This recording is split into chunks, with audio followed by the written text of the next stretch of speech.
नमस्कार दोस्तों, आप सभी का मेरे YouTube चैनल पे स्वागत है।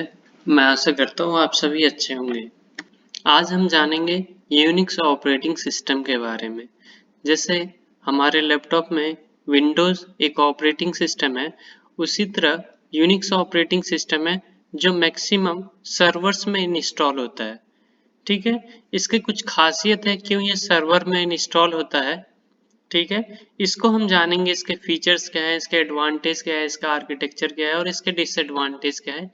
क्यों IT professional Unix operating system को प्रेफर करते हैं सर्वर्स में। यूनिक्स ऑपरेटिंग सिस्टम 1969 में डेवलप हुआ था एटी&टी बेल लैब्स रिसर्च सेंटर में।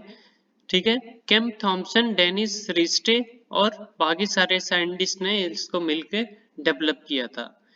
अब इसके बारे में जानेंगे, इसकी खासियत क्या है। ठीक है, ये ओपन सोर्स है। ओपन सोर्स मतलब इसको हम फ्रीली नेट से डाउनलोड कर सकते हैं। ये मल्टी यूजर है। मल्टी यूजर मतलब एक टाइम पे कई सारे यूजर्स, ठीक है, इसको एक्सेस कर सकते हैं सिंगल सिस्टम को। इससे कनेक्ट हो सकते हैं बहुत सारे यूजर्स, एक ही टाइम पे इससे कनेक्ट हो सकते हैं। उसके बाद हम मल्टीटास्किंग। मल्टीटास्किंग मतलब एक टाइम पे कई सारे प्रोग्राम्स हम इसमें रन कर सकते हैं, एक ही टाइम पे कई सारे काम हम इसमें कर सकते हैं। उसके बाद बैकग्राउंड प्रोसेस। बैकग्राउंड प्रोसेस क्या है? ये कम्युनिकेट करता है यूजर से स्क्रीन के थ्रू और कीबोर्ड के थ्रू। बैकग्राउंड प्रोसेस ये प्रोसेस है, ये डिस्कनेक्ट करता है टर्मिनल से और ये कम्युनिकेट नहीं करता है यूजर से। ठीक, कुछ कमांड्स फॉरग्राउंड प्रोसेस होते हैं और कुछ कमांड्स जो होते हैं वो बैकग्राउंड प्रोसेस करते हैं। फिर आता है पाइपलाइनिंग। पाइपलाइनिंग मतलब हम एक कमांड का जो आउटपुट है वो दूसरे कमांड को एज ए इनपुट देते हैं। ठीक है, एक सिंबल होता है पाइपलाइनिंग का, वो मैं आगे जब एग्जीक्यूट करूंगा कमांड्स, ठीक है, मैं उसमें दिखाऊंगा। मैं पाइपलाइनिंग का भी यूज करूंगा तो उसमें दिखाऊंगा कि पाइपलाइनिंग को कैसे यूज किया जाता है। फिर पैटर्न मैचिंग। इसमें हमें मान लो, फिर आता है पैटर्न मैचिंग। पैटर्न मैचिंग में मान हमारे पास यूनिक्स ऑपरेटिंग सिस्टम है, उसमें एक फाइल है जिसमें एम्प्लॉय का डिटेल है और हमें रिक्वायरमेंट है कि उन डिटेल्स एम्प्लॉय का निकालो जिनका नाम एस से स्टार्ट होता है। पैटर्न सर्च करने के लिए हम पैटर्न मैचिंग कमांड्स का यूज करेंगे। सेल स्क्रिप्टिंग, और जो हमें कोई प्रोग्राम लिखना है यूनिक्स ऑपरेटिंग सिस्टम में तो हम सेल स्क्रिप्टिंग की मदद से लिख सकते हैं ताकि हमारा जो टास्क है उसको ऑटोमेट कर सके। अब देखेंगे हम यूनिक्स ऑपरेटिंग सिस्टम का आर्किटेक्चर। कर्नल है जो core of Unix operating system है। ठीक है, ये क्या करता है? ये हार्डवेयर से इंटरेक्ट करता है, जो भी यूजर्स इंस्ट्रक्शन देते हैं उसको हार्डवेयर तक पहुंचाता है। ठीक है, ये कर्नल है जो C++ लैंग्वेज में लिखा गया है। उसके बाद आता है सेल। सेल क्या है? ये इंटरमीडिएटरी है, ठीक है, बिटवीन यूजर्स और कर्नल के बीच में। ठीक है, क्योंकि जो कर्नल है वो यूजर्स की लैंग्वेज नहीं समझ सकता, इसके लिए सेल का यूज करता है। सेल ये क्या करता है? जो यूजर्स कमांड देते हैं उसको कन्वर्ट करता है कर्नल के अंडरस्टैंडेबल लैंग्वेज में। यूनिक्स ऑपरेटिंग सिस्टम में हर एक यूजर के लिए डिफरेंट सेल एलोकेट करता है। उसके बाद आता है एप्लीकेशन। जो एप्लीकेशन है ये आउटर मोस्ट लेयर है, ठीक है, जिससे यूजर इंटरेक्ट करते हैं। ये दोस्तों ये हमारा है यूनिक्स का ऑपरेटिंग सिस्टम का आर्किटेक्चर।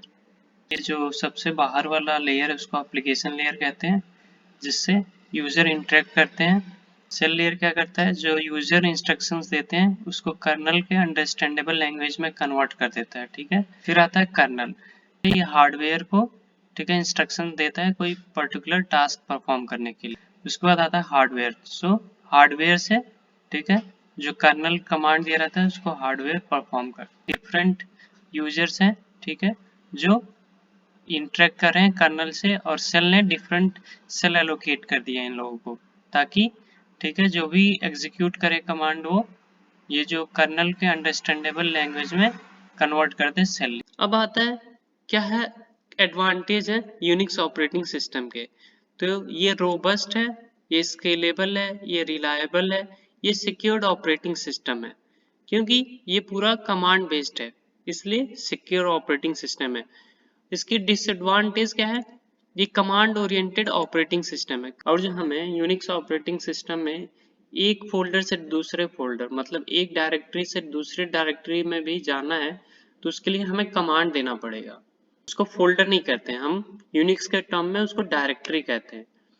ठीक है, डिफिकल्ट टू यूज है मतलब, और जो आपको कमांड नहीं आता होगा तो बहुत ही मुश्किल है यूनिक्स ऑपरेटिंग सिस्टम में काम करना। अब कमांड क्या होता है? कमांड कुछ नहीं है, एक सेट ऑफ इंस्ट्रक्शंस है। ठीक है, जैसे क्या है, ये एग्जांपल्स है कमांड्स के। ठीक है, ये cal command, mkdir command, cat command. So इनकी मदद से हम बहुत सारे टास्क कर सकते हैं।